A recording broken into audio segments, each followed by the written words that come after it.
सितंबर 5। हमारे प्रतिदिन की रोटी मिनिस्ट्रीज की ओर से आप सभी को नमस्कार। आज के हमारे मनन का विषय है सब मेरे खिलाफ हैं, जेम्स बैंक्स की ओर से। आज के पवित्र शास्त्र का भाग उत्पत्ति 42:29 से 36 तक। तब वे कनान देश में अपने पिता याकूब के पास आए और अपना सारा वृत्तांत उसे इस प्रकार सुनाया। जो पुरुष उस देश का स्वामी है, उसने हमसे कठोरता के साथ बातें की और हमको देश के भेदिए कहा।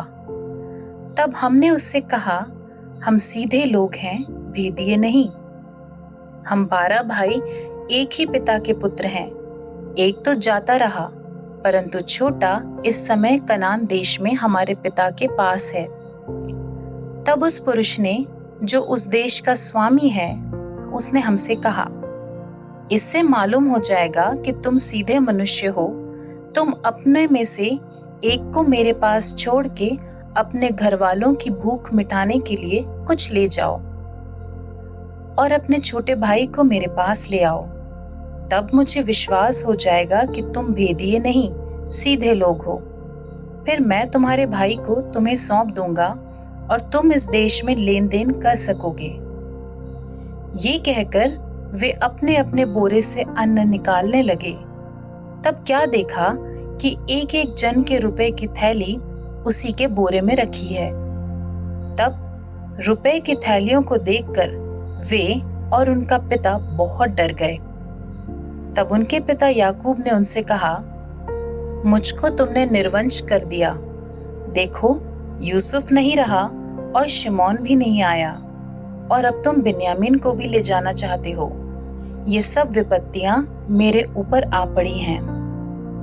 मुख्य वचन रोमियो उसका 8:31। अतः हम इन बातों के विषय में क्या कहें? यदि परमेश्वर हमारी ओर है तो हमारा विरोधी कौन हो सकता है? आज सुबह मुझे लगा कि मैं बहुत पैसे वाला हूँ। अब मुझे नहीं पता कि मेरे पास $1 है या नहीं।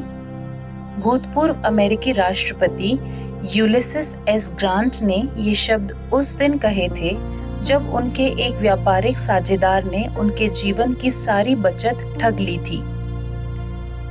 कुछ महीनों के बाद ग्रांट को लाइलाज कैंसर का पता चला। अपने परिवार के भरण पोषण के बारे में चिंतित होकर उन्होंने लेखक मार्क ट्वेन से अपने संस्मरण प्रकाशित करने का प्रस्ताव स्वीकार कर लिया, जिसे उन्होंने मरने से 1 सप्ताह पहले पूरा किया। बाइबल हमें एक और व्यक्ति के बारे में बताती है जिसने गंभीर कठिनाइयों का सामना किया था। याकूब ने विश्वास कर लिया था कि उसके पुत्र यूसुफ को किसी जंगली पशु के द्वारा फाड़ डाला गया था। बाद में उसके पुत्र शिमोन को पराये देश में बंधुआ बना लिया गया और याकूब को इस बात का डर था कि उसका पुत्र बिन्यामीन भी उससे ले लिया जाएगा। इनसे बहुत अधिक परेशान होकर वो चिल्ला उठा कि ये सब विपत्तियां मेरे ऊपर आ पड़ी हैं। परंतु ऐसा नहीं था। याकूब को मालूम नहीं था कि उसका पुत्र यूसुफ अभी भी जीवित है और परमेश्वर उसके परिवार को बहाल करने के लिए पर्दे के पीछे से काम कर रहा है। उनकी कहानी उदाहरण के साथ इस बात की व्याख्या करती है कि भले ही हम अपनी परिस्थितियों में उसका हाथ ना देख पाएं, पर उस समय भी परमेश्वर पर भरोसा किया जा सकता है।